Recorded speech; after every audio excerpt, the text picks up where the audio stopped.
the first thing, I guess, is about strategy, because you have argued against liberal hegemony, the grand strategy America pursued in the last 3 decades, and you think America has failed.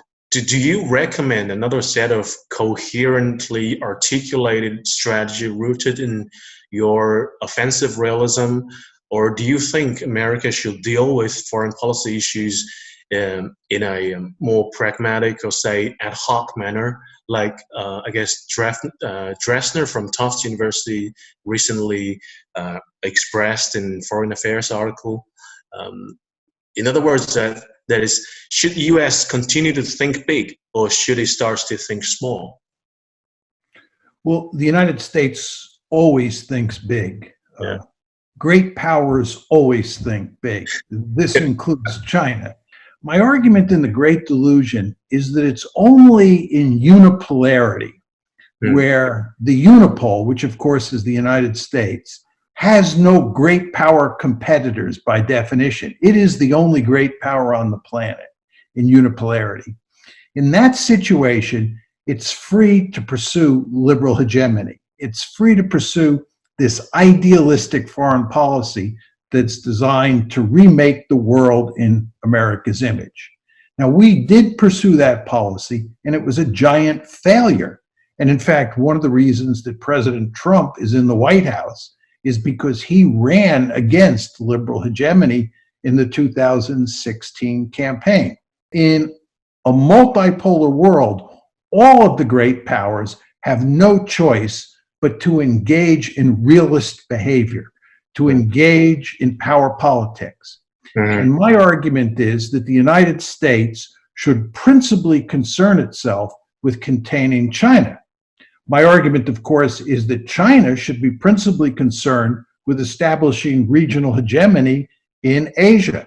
China should want to dominate Asia the way the United States dominates the Western Hemisphere.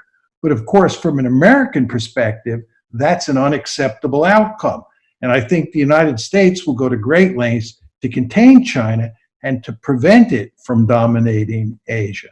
And I think that competition will be the principal feature of international politics for the rest of this century. You see, the economic sheer size of China's economy is almost on par with that of the United States. So what makes it, how do you think this is feasible for the United States to contain someone of its own size? Well, the United States is an incredibly powerful country. And I believe right now it is more powerful than China. I think even economically, but certainly militarily. We have thousands of nuclear weapons. We have formidable conventional forces. The United States is fully capable at this point in time of containing China. Now, what the future looks like in terms of the balance of power is actually hard to say. Could be that China continues to grow at a rapid pace and the United States' economy runs into real trouble. And let's say 30 years from now, China is much more powerful than the United States. In that case, I think it may be almost impossible, if not impossible, for the United States to contain China. I think this is what you're getting at. But that's just one plausible scenario for the future. And you can tell other stories where the United States remains more powerful or stays at least as powerful as China, in which case I think the United States will be able to contain China. So you've mentioned like nuclear capabilities and conventional force and economic might. But so I'm curious to know what form of containment do you think it will take in this case? Because whether it's a military struggle or economic competition, if this site of military struggle is very near China, at Chinese doorsteps, I think it's not in the United States' interest to do that. I mean, the chances are it will be a very tough fight, at least. So why the United States is still actively pursuing this direction? Well, there's going to be both an economic dimension and a military dimension to this competition. Yes. And you can already today see all sorts of evidence of the economic competition. Yes. It's obvious that that's taking place. But there's also a military competition taking place. It really started in 2011 when Secretary of State Hillary Clinton announced the pivot to Asia. And what the United States is going to do is it's going to contest China in the South China Sea. The United States is going to develop an even closer relationship with Taiwan, and it'll go to great lengths to prevent China from taking Taiwan. And it'll continue to work with Japan in the East China Sea to make sure that those rocks in the East China Sea that Japan and China both claim as their own will remain in Japan's hands. Those are the three principal areas of potential conflict at the military level between China and the United States. And I agree with you completely that this is a very dangerous situation. So I think this is and will continue to be a dangerous situation at the military level. And to go back where I started, what makes it even more problematical is it'll be intertwined with the economic competition. Yes. So you'll have this economic competition and military competition taking place at the same time. So do you still, and do you think it's very pessimistic outlook in this part of the world? In a system where there's no higher authority, right?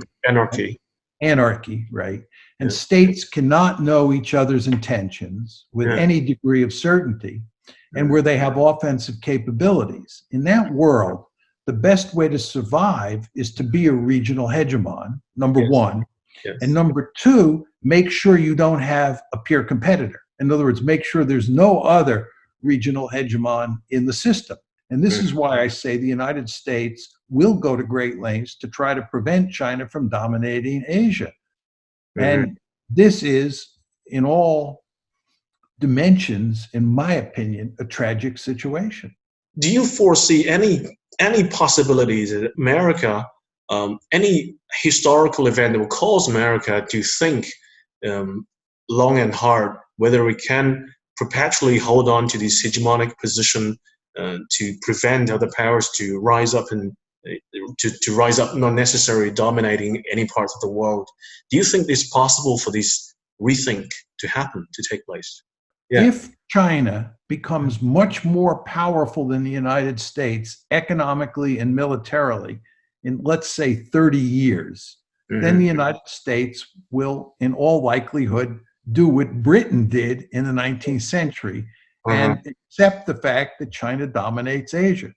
But my point to you is that now, and in the meantime, the United States will go to great lengths to contain China. So the only way out is for China to continue to develop peacefully, and it seems that peace is increasingly in peril. Well, this is what Deng Xiaoping understood. This is what he understood, that China's better off in the long term than in the short term. The Americans are worse off as time goes by and China continues to develop. If anything, what the Chinese should do is try to cause as little trouble as possible and just sit back and continue to grow economically. The problem is the Americans won't let them do that. And the Americans won't let them do that because the Americans realize what Deng Xiaoping was saying.